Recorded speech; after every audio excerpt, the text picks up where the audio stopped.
Mobilisation générale à la maison de la presse. Des journalistes de 8 médias s'unissent pour dénoncer le contenu de la nouvelle proposition de loi sur la presse.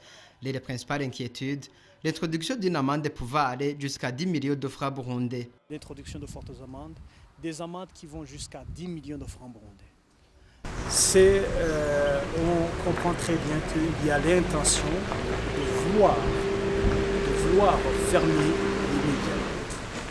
Si jamais un média est coupe d'une amende de 10 millions, à y voir clairement dans notre pays, il n'y a aucun média qui peut payer une amende de 10 millions et continuer à fonctionner normalement. Autre critique, dans certains cas, le journaliste serait obligé de dévoiler ses sources.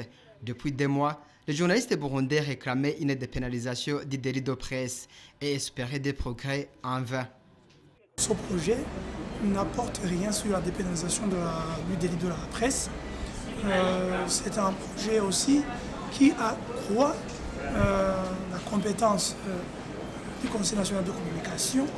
Les retombées seraient que l'absence de liberté pour les journalistes aurait comme conséquence la mauvaise communication.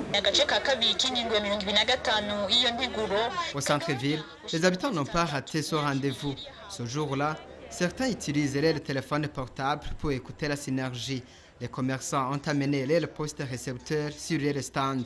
Ils sont inquiets pour la liberté d'expression.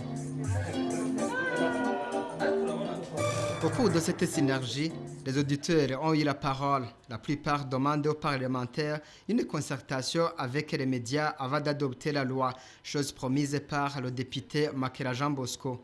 L'Assemblée nationale a pris l'option aujourd'hui de demander, de solliciter des contributions auprès de la société civile, auprès des professionnels des médias, eux-mêmes qui sont concernés en premier par ce projet de loi, mais aussi de n'importe quelle autre personne qui a une contribution à donner pour que cette loi puisse être votée.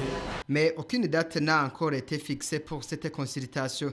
Si la voix des journalistes en synergie et des auditeurs a porté très haut, il reste à savoir si les deux chambres du Parlement en tiendront compte pour garantir la liberté de la presse.